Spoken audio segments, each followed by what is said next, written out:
When I restarted this YouTube channel back in September, after I had been gone for something like 2 years, I opened with a joke referencing the fact that many people on YouTube like calling outspoken women cunts, and any men who defend outspoken women are manginas.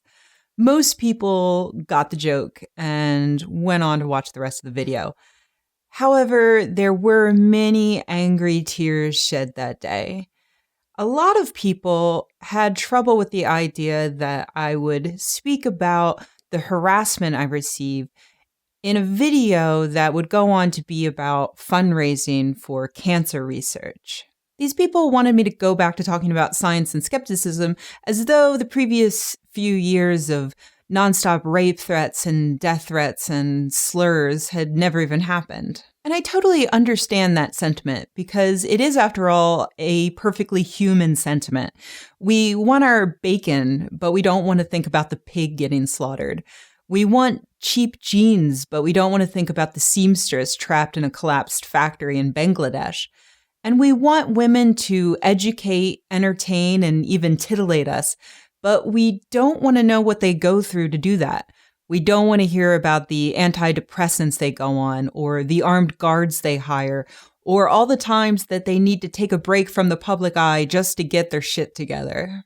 As bad as it is to wake up every day and have to sort through dozens of messages telling me that I am subhuman, that I deserve to be raped, that I'm fat and ugly and a prude and a whore, and as bad as the people are who are sending those messages, I'd say that, to me, the people who tell me to stop talking about my harassment are 1,000 times worse.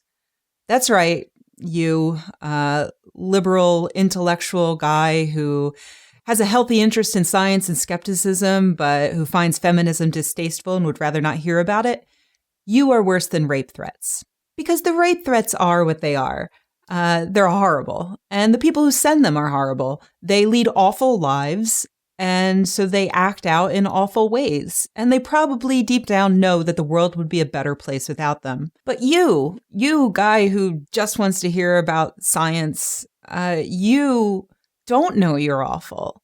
You think that you are just doing a good thing, that you are trying to encourage me to talk more about science and skepticism. You think you're building bridges. You think that if someone learns about the scientific method, then it doesn't really matter if they call women cunts. You think if you ignore a problem long enough, it'll go away, as opposed to the problem remaining and the women going away.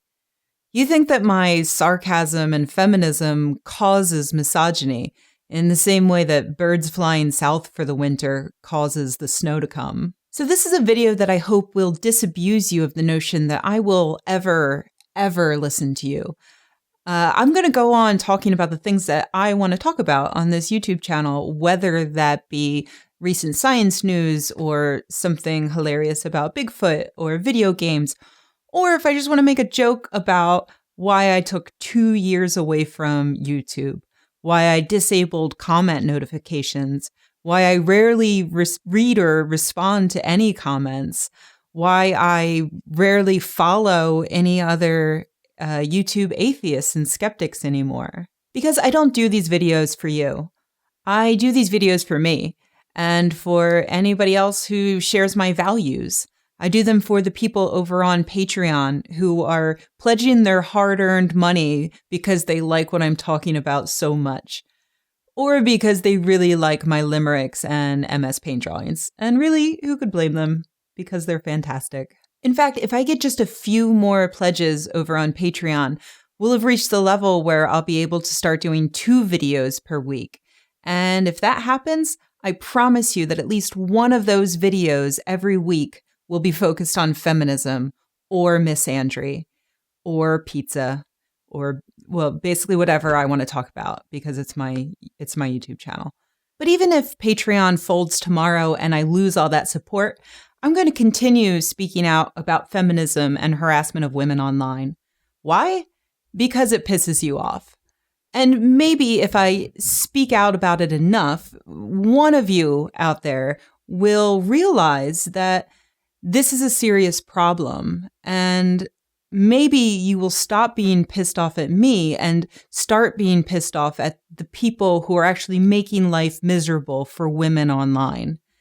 Maybe you'll realize that what happens to me online isn't just a single one-off occurrence, never to be seen again. What happens to me is just one example of a widespread phenomenon that touches on any woman who is attempting to speak out and have a voice.